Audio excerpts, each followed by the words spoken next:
guys running? So here we are at the 2019 California Geographic Society Conference in Big Bear, and we're on the field trip, the Dendrochronology field trip in the San Bernardino National Forest with CSU Fullerton professor and dendrochronology experts Travis Matthews, okay, and Ray, the San Bernardino National Forest forester. And so what do you guys have to say a little bit about the summary of our trip here, of our little field trip?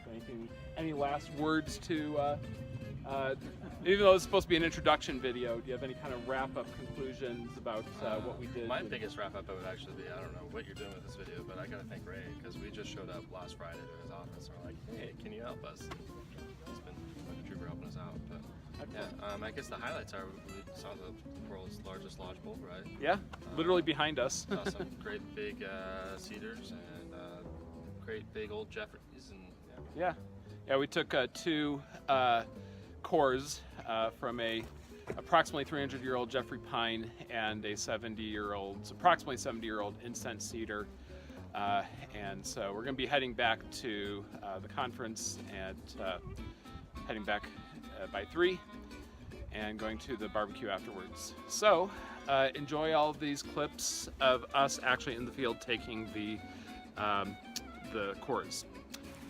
And one of the things that's Jeffrey pine. If you guys have heard it, have you guys heard of how you can identify Jeffrey from a ponderosa pine? No. You just ask us. Right. Yeah. Just follow around Ray or Bob or myself. So Jeffrey pine trees will have, are they 5 needles? Three needles.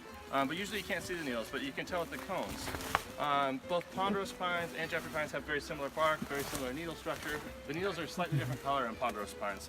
But the saying is gentle Jeffreys and prickly pondos. So if you see on this cone, when you pass around, you can see that the pricks are kind of pointed down, so you can actually pick it up. For say ponderosa pine, when you pick it up, it's really hard to pick up because it's very pokey. So hand them to people you don't like. Check that out. Here, catch this. Yeah, right. Yeah. Get in that pine cone fight. The other neat thing about Jeffreys and a way to identify Jeffreys, which is one of my favorite things hiking, especially like I said, growing up in the sort of the Tahoe Basin area, is they smell amazing. So they have, some people call it like pudding or like lilac, you've even heard. I think like vanilla or like tapioca even. Vanilla is the one I got. Yeah, I was, but someone said, oh yeah, it smells like lilacs. I'm like, I don't know, maybe that's the lilacs behind it. I don't know. So these trees don't have a huge smell, but you can kind of see there's some areas where there's a little bit of sap. If you want to smell it, you can kind of put your nose in there and you can smell it. I'm a tree nerd, so I'm oftentimes on the side of the trail when it's in the tree. I imagine the sap isn't really starting to pump too much. Pine trees are a lot like maple trees, are the same kind of way. You need to have a certain extremes in temperatures in order to start the pressure gradient to get the moisture to move from the roots all the way up to the top. If it gets too cold, the trees will kind of shut down, otherwise they can get an embolism and a freeze in the wood, and it's not very good for the vessels.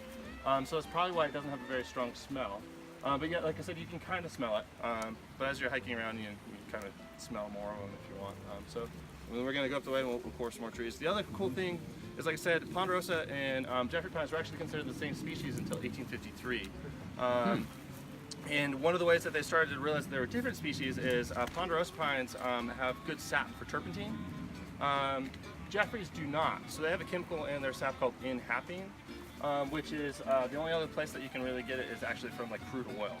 And it sets the 0 on the octane scale. And so when they were boiling the turpentine or the sap to create turpentine, what would happen is if they had a little bit of Jeffrey sap in there, it would cause an explosion.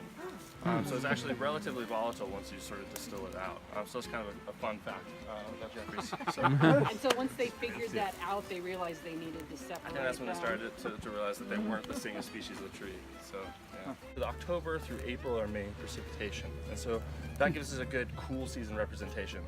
And so we can use those bands, and this is something that I'm especially starting to branch out into as I'm transitioning my research into California. There's been a lot of drought work looking at soil moisture and total ring width, which would be both of those colored bands. Those are pinyon pines.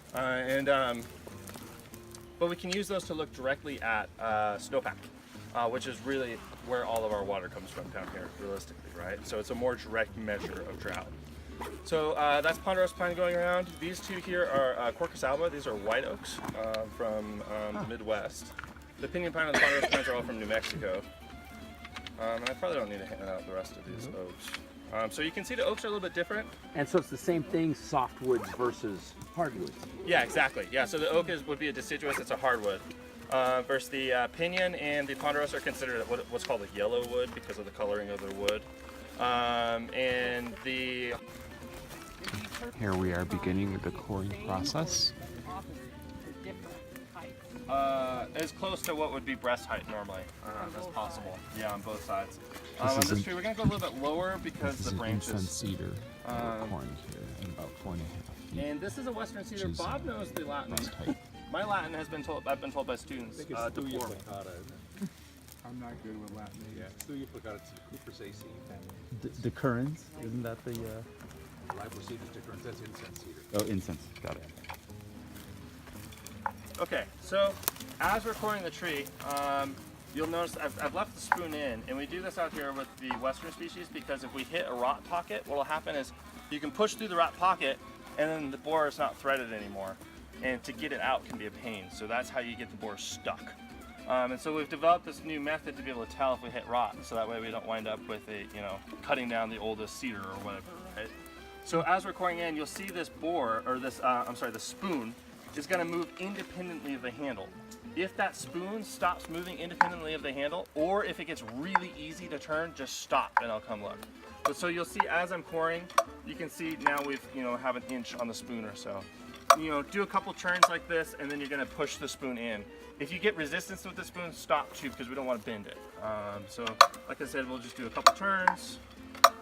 You can hear the dendrochronologist mating call, and then push the spoon in. And so, like I said, while you're doing this, if it gets really easy to turn or that spoon stops moving, I'm going to be right here keeping an eye on it. Just stop and I'll check it out, because like I said, we don't want to get them stuck. Or jammed is the other issue. And that's not too big of an issue, but once you get it out, then you got to get the stuff out of it. So, if you guys want to split up, and like I said, we can kind of work through, and we're going to be coring at least 2 trees. We'll core a cedar and then a Jeffrey, and maybe we'll try to core a little bit bigger of a Jeffrey, just to get a better age distribution. So yeah, so if not everyone has a chance to do this one, we can do another one. That was a ray height one, huh? When you get closer, it's actually lower.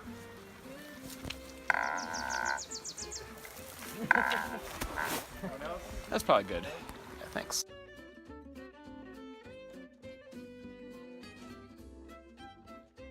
Here we are going down. At that point, Back to you Big have to Bear. develop a background in dendrochronology type stuff.